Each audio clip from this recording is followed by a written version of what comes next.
Right then, so welcome to today's lesson. Now we've got some different slides, different things like this. Now this is going to be a really kind of cool change to what I normally do on the old presentations that I do. But today we're talking about 12 daily choices for lasting transformation. So, like I said, you might have heard of stoicism before.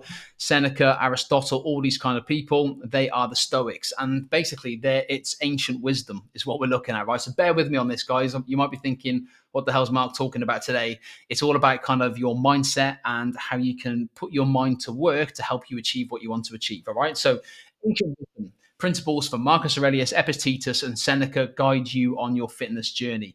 Physical challenge as part of this. So, fitness becomes a powerful metaphor for life's obstacles and triumphs. Mental discipline, you're going to control what you can. You know, I always talk about controlling the controllable. We need to control what we can and accept what you cannot control. So, things out of your control, you've got to let them slide. Things you can control, you better believe you got to control the hell out of them. Okay. And focus on daily choices. Don't focus too far into the future. Focus on daily choices and daily practice. So true transformation emerges from consistent, deliberate daily actions. You know, the small things that we overlook, that's what gets you to where you want to be. Okay. So we're looking at mastering our mental discipline. And when it comes to health and fitness and nutrition and just achieving the goals that we want, more often than not, it's our mind that stops us achieving what we want. Okay, so it's very important that we try and master our mental discipline. And I think it's probably going to be a lifelong challenge trying to master your mental discipline, but it's something we can always proactively work on.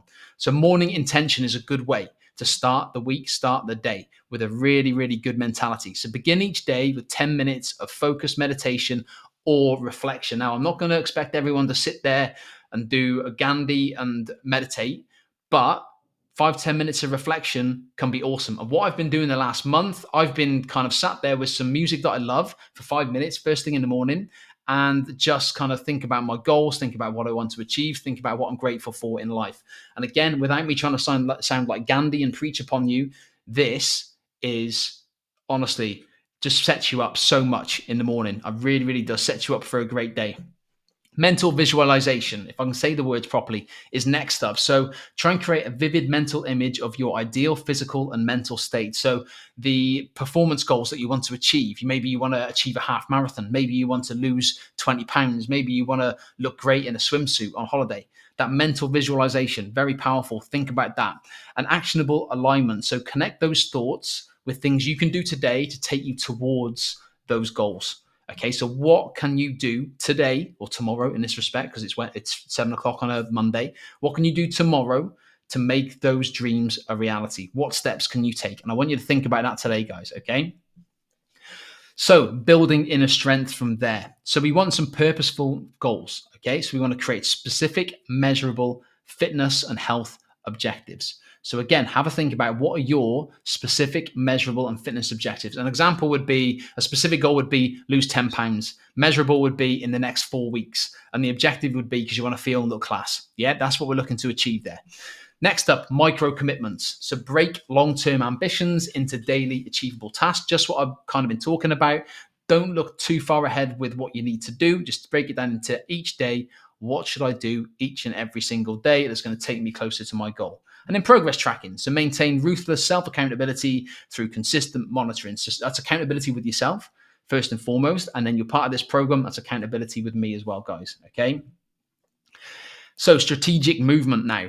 So how can we be strategic with our movement? So deliberate daily movement. We're looking to commit a minimum of 30 minutes of intentional exercise every day, whether that's a walk, whether that's a fitness class, whether that's going to the gym, whether that's playing badminton or table tennis, whatever.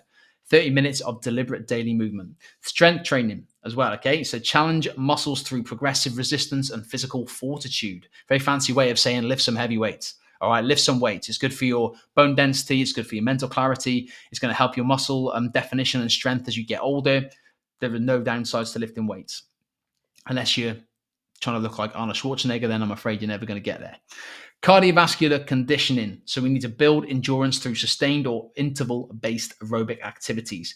Both are fine. If you want to do high intensity interval training, if you want to do slow, steady state cardio, whatever your prerogative, whatever you enjoy, build that cardiovascular conditioning because it's strengthening your heart, your lungs. That's only a good thing, isn't it, as you get older? And if we can keep those efficient, my word, you're going to be living a long, healthy, happy life, okay?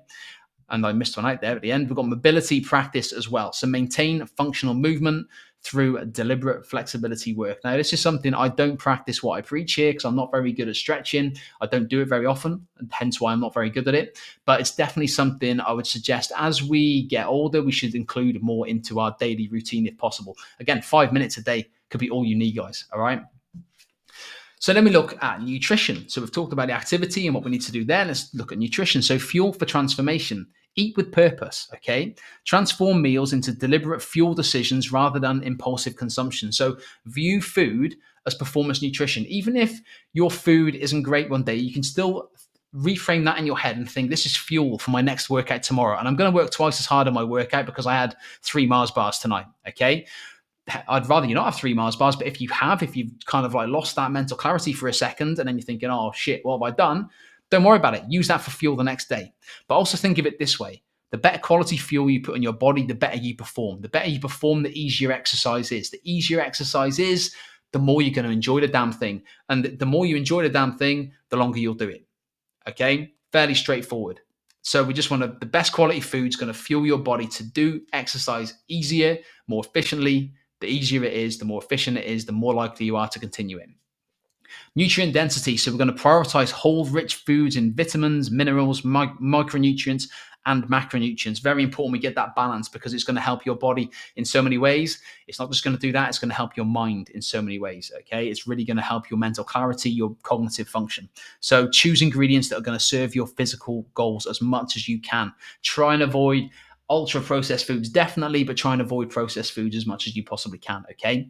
And conscious moderation. So practice the stoic virtue of temperance through mindful portion control. Essentially, bit of, what's the word I'm looking for? A bit of more mindfulness would be it, but a bit more conscious thought process. The word conscious is there. Why couldn't I think of that word? It's right in front of me. The more conscious thought process around the food that we eat. All right. So you look at something on a plate and you're like, right, that's a decent meal. It's got protein. It's got some good carbohydrates. Got some fats. I'll have that. That's all good. You look at a meal from the kebab house, doner kebab, chili sauce, a couple of chips. You can look at that and think it's pretty shite that, and it's not really going to help me with my goals.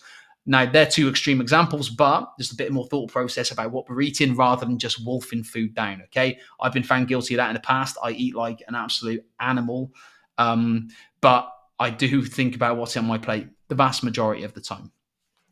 Recovery and resilience choices now, okay? So sleep, quality sleep foundation. Can't get my words right tonight.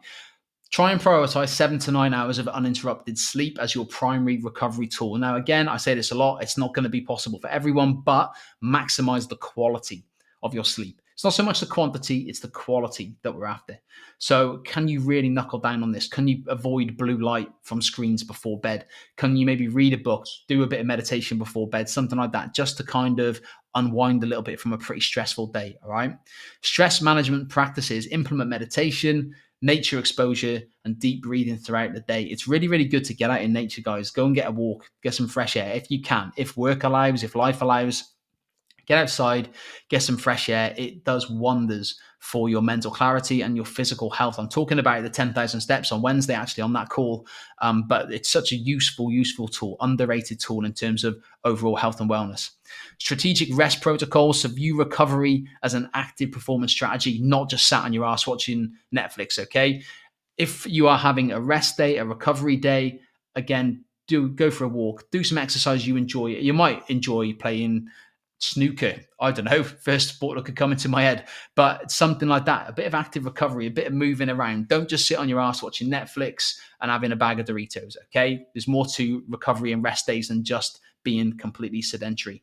And adaptation mindset. So understand that transformation occurs during recovery just as much as it does from being active and exercising. So had this chat with someone today. Rest is actually where you make the most progress, believe it or not. When your muscles recover, when your body recovers, that's when it responds to it best. When you're exercising, you're putting your body under stress and anxiety. And when you're doing that, you're kind of tearing that body down, but it builds back up after stronger. So we need rest as well. Don't just keep banging that drum because you're actually not going to get any recovery to help you progress.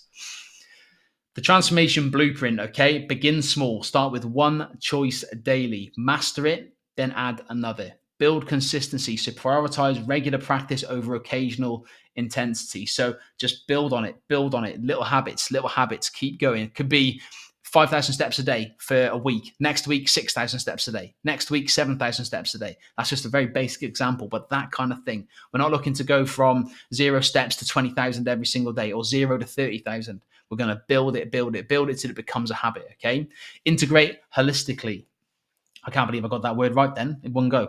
Combine mind, motivation, movement, nutrition, and recovery choices. The whole holistic approach, guys, okay? And embrace the journey. I know it's cheesy, generic, but we're talking about stoicism here, which is kind of cheesy and generic. Embrace the journey. Your discipline determines your destiny. Trust the process, okay? So, guys, that is today's presentation.